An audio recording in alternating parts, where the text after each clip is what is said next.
ഇന്നത്തെ ദിവസം നമുക്ക് മത്സരത്തെക്കുറിച്ച് സംസാരിച്ചുകൊണ്ടാണ് നമ്മൾ ഇന്ന് തുടങ്ങിയത്. സാധാരണ സ്കൂളുകളിലാണ് നമ്മൾ ഈ മത്സരബുദ്ധിയൊക്കെ കാണുന്നതല്ലേ. മാർക്ക് നേടുന്നതിന്, മത്സരങ്ങളിൽ പങ്കെടുക്കുന്നതിന്, ഗ്രേഡ് കൂടുതൽ നേടുന്നതിന്. അത് ആരോഗ്യകരമായ മത്സരമാകണമെന്ന് നമ്മൾ കുഞ്ഞുങ്ങളെ പറഞ്ഞ് മനസ്സിലാക്കണം. നമുക്ക് പത്തനംതിട്ടയിൽ നിന്ന് വരുന്ന മനസ്സ് കുളിർപ്പിക്കുന്ന ഒരു കാഴ്ചയിലേക്ക് ഒന്ന് പോകാം. കൈയൊടിഞ്ഞ കൂട്ടുകാരന് പ്രഭാത ഭക്ഷണം വാരി നൽകുകയാണ് ആ 6ാം ക്ലാസ്സുകാരൻ. സ്കൂളിലെ ക്ലാസ് മുറിയിൽ നിന്ന് പകർത്തിയ ദൃശ്യങ്ങളാണ്.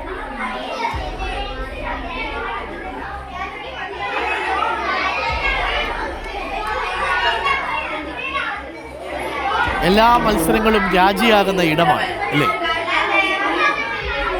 കൈയൊടിഞ്ഞുപോയ 6ാം ക്ലാസ്സുകാരന് പ്രഭാത ഭക്ഷണം വാരി നൽകുന്ന മറ്റൊരു 6ാം ക്ലാസ്സുകാരനായ വിദ്യാർത്ഥി. അവരറിയാതെ ആ ദൃശ്യങ്ങൾ പകർത്തിയതൊരു പക്ഷേ അധ്യാപകനായിരിക്കും. പത്തനംതിട്ട തണ്ണിത്തോട് സർക്കാർ വെൽഫെയർ സ്കൂളിൽ നിന്നാണ് സൗഹൃദത്തിൻ്റെ ഈ മനോഹര ദൃശ്യം. കൈയൊടിഞ്ഞ ആദികൃഷ്ണന് ഭക്ഷണം വാരി നൽകുകയാണ് സഹപാഠിയായ അശ്വിൻ. കുട്ടികൾക്ക് പ്രഭാത ഭക്ഷണം നൽകുന്ന സുജയാണ് ഫോണിൽ ഈ ദൃശ്യം പകർത്തിയത്. മത്സരങ്ങളുടെ കാലത്ത് പെട്ടിയിൽ നിന്ന് പെട്ടിയിലേക്ക് ഒരു കുട്ടി സഞ്ചരിക്കുന്ന കാലത്ത് ഇങ്ങനെയൊക്കെ സ്നേഹത്തോടെ അല്ലേ പെരുമാറാൻ കഴിയുക മനോഹരമായ ദൃശ്യമാണ്. സുജി ടീച്ചറെ ഗംഭീരായി. അപ്പോൾ ആ കാഴ്ചയാണ് ഇന്നത്തെ കുളിർമ പകരുന്ന ഒരു കാഴ്ച എന്ന് പറയുന്നത്. ഇത്തിരി സ്നേഹവും ഇത്തിരി നനവും കനിവും ഒക്കെ നമുക്കുണ്ടാവുക എന്നതിൽ പരം മറ്റെന്ത് പഠിക്കാൻ സ്കൂളിൽ നിന്ന് അല്ലേ.